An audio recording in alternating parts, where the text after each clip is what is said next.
안녕하세요. 여러분의 마케팅 스피치 코치 아나운서 심지민입니다. 자, 이제 본격적으로 마케팅 스피치에 관해서 알아볼 텐데요. 먼저 마케팅 스피치의 기본을 좀 짚고 넘어가야 될 것 같아요. 자, 제가 왜 스피치 앞에 마케팅을 붙였을까요? 결국은 스피치도 마케팅의 일환이 돼야 된다고 생각했던 거예요. 그런데 마케팅에는 4P가 있죠. 마케팅의 기본 4P 뭐가 있죠?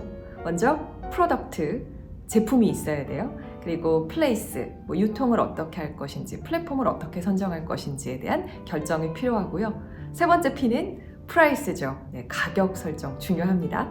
마지막으로 프로모션, 광고나 판촉 활동을 어떻게 해서 우리 상품을 좀 띄울 건지, 이 모든 것들을 마케팅의 기본이라고 부르잖아요. 저는 마케팅 스피치에도 3P가 중요하다고 생각을 했어요. 이 세 가지를 알아야지 여러분의 목적을 잘 달성할 수 있는 스피치를 실행하실 수가 있습니다. 네, 그럼 스피치의 첫 번째 P는 뭘까요? 바로 purpose, 목적입니다. 그 스피치의 핵심 목적이 무엇인지 명확하게 파악하셔야 돼요. 그러면 스피치의 목적은 크게 몇 가지로 나눌 수 있을까요? 크게 두 가지로 나눌 수 있습니다. 바로 정보 전달과 목적이에요. 정보 전달에 해당되는 건 강의라든가 직장 내부에서 하는 보고 프레젠테이션 아니면 강의, 이런 부분들이 정보 전달이라고 보시면 될 것 같고요. 설득 같은 경우는 그렇죠, 면접이 될 수 있겠죠. 혹은 영업을 통해서 고객사로부터 선택을 받아야 되는 그런 자리 같은 경우는 핵심 목적이 설득이라고 할 수 있을 거예요. 자, 이렇게 정보 전달과 설득으로 큰 목적을 구분하고 나면 접근 방법이 조금 달라지기 시작합니다. 일단 정보 전달 같은 경우는 팩트를 제대로 잘 전달하는 것이 목적이에요. 이걸 가장 잘하는 사람이 누굴까요? 뉴스 앵커 분들이라고 할 수 있을 것 같아요. 그분들은 물론 어느 정도는 어떤 특정 기사에 대해서 소신껏 의견을 얘기하긴 하지만 중립성을 가장 요하는 자리가 또 뉴스 앵커의 자리죠. 그래서 취재한 기사를 그대로 잘 전달하는 것에 가장 큰 목적이 있다라고 볼 수 있어요. 그래서 정보 전달이 목적일 때는 정확하게 현황이나 문제 상황을 인지하고 복잡하지 않은 설명으로 사실에 초점을 맞춰서 청중이 분명하게 정보를 인식할 수 있도록 내용을 준비하셔야 합니다.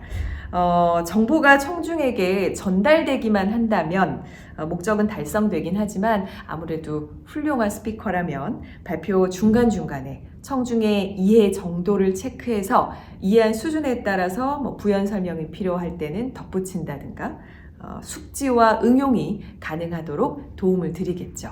정보 전달이 목적일 때는 이런 발표 준비가 필요한 거고요. 설득의 경우 청중으로 하여금 행동을 촉구하는 것이 가장 큰 목적이라고 할 수 있습니다. 그러니까 면접관을 상대로 제가 발표를 할 경우에는 나를 뽑도록, 나를 이 회사에 합격시키도록 하는 것이 그 목적이라고 할 수 있을 거고요. 고객사 앞에서 프레젠테이션을 한다든가 심사위원 앞에서 발표를 한다면 내 의견을, 우리 회사를 채택하도록 설득하는 작전이 필요할 거예요. 그리고 정치인의 선거 연설 역시 이 설득을 목적으로 하는 스피치에 해당된다라고 볼 수 있습니다. 자, 이 목적일 때는 청중한테 메시지가 이렇습니다 라고 단순하게 전달하는 것만으로 그쳐서는 안 됩니다. 결과로서 청중이 어떤 행동을 하게끔 해야 돼요. 심지민을 합격시킨다.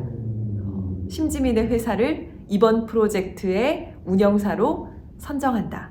행동을 바로 촉구할 수 있는 그런 스피치가 진행이 돼야 되는 거죠. 그러다 보니까 충분한 논리나 근거를 제시하셔야 돼요. 그냥 내 얘기, 내 생각, 내 주장만 얘기하는 게 아니고요.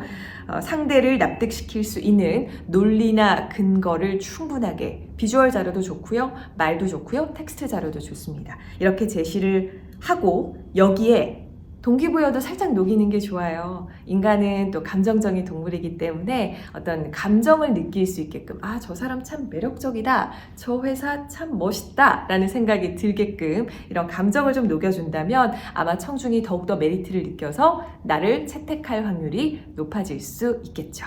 자, 이렇게 스피치의 목적, 펄포즈 첫 번째 P예요. 정보 전달이냐? 설득이냐 혹은 이 두 가지가 오묘하게 특정 비율로 섞여 있느냐에 따라서 스피치의 전략은 달라질 수 있다는 거 염두에 두시고요. 두 번째 P는 뭘까요? 피플입니다. 굉장히 중요한 사항이죠. 누가 나의 스피치를 들을 것인가? 내가 설득해야 될, 내가 설명해야 될 대상이 누구인가 굉장히 중요합니다. 데일 카네기는 이런 말을 했어요. 청중이 가장 많은 관심을 갖고 있는 내용을 연설에 결합하면 반드시 청중의 주목을 끌게 되고 틀림없이 의사전달 통로가 열릴 것이다. 청중의 태도, 지식, 욕구와 감정 상태, 상황 파악해야 될 게 많죠. 이런 여러 가지를 토대로 자문자답을 하는 거예요. 그냥 혼자 나는 어떤 사람인지, 우리 회사는 어떤 회사인지 이걸 혼자 생각으로 자료를 준비해서 말을 하는 게 아니고요. 이 내용에 대해서 심사위원 A는 어떻게 생각할까? 이 내용에 대해서 의심하지 않을까? 그럼 자료를 추가해요. 나라는 사람의 이런 경력 활동에 대해서 어떤 심사위원 B는 의구심을 좀 품지 않을까? 그러면 내가 왜 이 활동을 할 수밖에 없었는지를 이 내용에 집어넣자. 끊임없는 자문자답이 필요한 겁니다. 청중과의 접점을 꼭 찾으셔야 돼요. 청중들은 어떤 욕구나 동기로 내 발표를 들으러 왔을까? 청중에게는 어떤 공통된 흥미나 욕구, 공통사항이 있을 것인가? 청중이 속한 사회에서 청중 대부분에게 공통적인 흥미를 끄는 최근의 사건들이나 문제들, 이슈가 있는가? 이런 것들을 좀 철저하게 조사를 하셔야 돼요. 그런데 상황에 따라서 저는 청중을 특정 나이대, 성별, 직군으로 구분하기가 좀 힘들 것 같아요. 일반적인 청중이 대상입니다. 그럴 수도 있어요. 그럴 때도 최대한 청중의 규모, 연령, 직업, 또 성별에 따라서 단어 사용이라든가 주제라든가 아이스 브레이킹을 위한 어떤 그 스몰 토크, 재미를 위해서 꺼내는 그 토크의 주제도 조금씩 달라져야 합니다. 청중은 굉장히 중요해요. 혹은 특정 집단, 그러니까 동질성을 많이 갖고 있는 집단이 대상일 경우도 있어요. 그럴 때는 관심사, 그리고 이 주제에 대한 예비 지식, 그리고 이 주제에 대한 태도, 또 발표자인 나에 대한 혹은 우리 회사에 대한 태도 등을 사전에 파악해서 설득을 하기 위해서 좀 전략을 잘 짜야겠죠.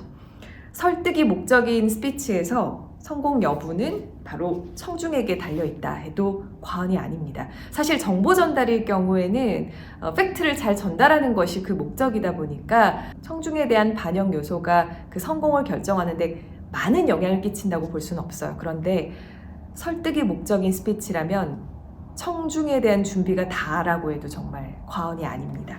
그래서 아무리 훌륭한 메시지라도 청중의 입장을 이해하지 못하고 그들의 욕구를 충족시키지 못하면 목적을 달성할 수가 없으니까요. 청중에 대한 공부, 준비, 전략 짜는 거 정말 중요합니다. 두 번째 P, people 꼭 기억해 주세요. 자, 마케팅의 세 번째 P는 place입니다. 물리적인 상황, 장소를 의미하는데요. 발표자에게 유리하거나 불리한 결과를 줄 수 있는지, 현장에서 스피커인 연사를 좀 당황시킬 요소가 있는지 이런 것들을 좀 잘 파악하셔야 돼요.